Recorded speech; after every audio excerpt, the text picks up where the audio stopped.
The book of Lamentations. It's a unique book in the Old Testament that contains 5 poems from an anonymous author who survived and is now reflecting back on the Babylonian siege of Jerusalem and the destruction and the exile that followed. Remember the whole story from the book of 2 Kings. The fall of Jerusalem and the exile was the most horrendous catastrophe in Israel's history up to this point. So remember, God had promised Abraham the land. He'd given David victory to make Jerusalem Israel's capital. And from David came the royal line of kings. You had God's presence there in the temple, and that's where the priests maintained the rituals of Israel's worship. And after 500 years of all of this history, in the summer of 587 BC, the city fell to Babylon. It was all decimated and gone. And so the book of Lamentations is a memorial to the pain and confusion of the Israelites that followed this destruction.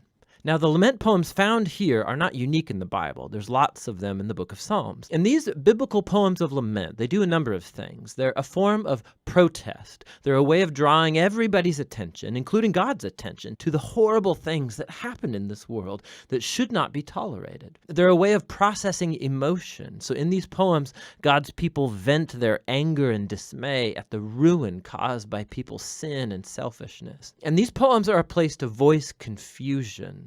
Suffering makes us ask questions about God's character and promises, and none of this is looked down on in the Bible. Just the opposite. These poems of lament give a sacred dignity to human suffering. And so these human words of grief that are addressed to God have now become part of God's word to his people. The design of these 5 poems is very intentional. It's part of the book's message. So chapters 1 through 4 are called acrostics, which means alphabet poems.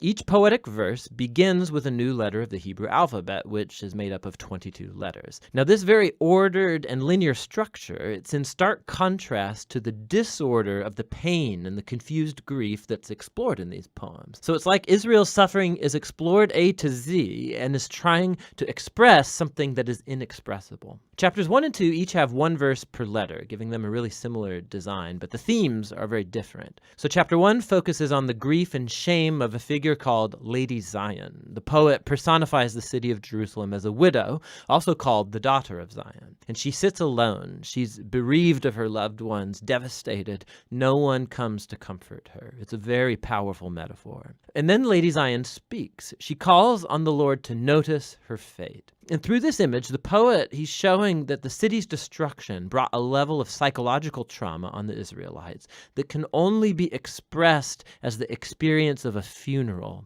and the death of a loved one. Chapter 2 focuses on the fall of Jerusalem and how it was a consequence of Israel's sin and was brought about by God's wrath, which is a key word in this poem.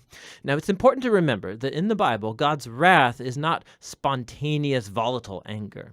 The biblical poets and prophets, they use this word to talk about God's justice. So Israel had entered a covenant agreement with God, and for centuries they've been violating it by worshiping other gods, perpetrating injustice, oppressing the poor. And so, yes, God is slow to anger, but he eventually does get angry at human evil, and he will bring his just anger in the form of punishment. In the case of Jerusalem, this involved allowing Babylon to come and conquer the city. And so this poem is acknowledging that God's wrath is justified, but this doesn't keep the poet from lamenting and asking God to show compassion once again. Chapter 3 breaks this design pattern by having 3 verses per letter, so it's the longest poem in the book. And the voice is that of a lonely man speaking out of his suffering and grief as a representative of the whole people. And what's interesting is that this chapter is full of language that's drawn from other parts of the Old Testament, from the laments of Job and from other important lament psalms, and even from the suffering servant poems in Isaiah. And the poet sees his hardship as a form of God's justice, like chapter 2 said. But paradoxically, this is what gives the poet hope. And it leads him to offer the only hopeful words in the whole book. Because of the Lord's covenant faithfulness, we do not perish. His mercies never fail. They're new every morning. How great is your faithfulness, O God. So I say to myself, the Lord is my inheritance. Therefore, I will put my hope in him. So the poet reasons, if God is consistent enough to bring his justice on human evil, then he'll also be consistent with his covenant promise to not allow evil to get the final word. And so for this poet, God's judgment is the seedbed of hope for the future.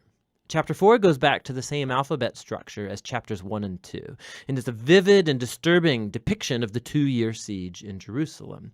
And it contrasts how things used to be in Jerusalem of the past and how terrible they became in the siege. So children used to laugh and play in the streets, but now they beg for food.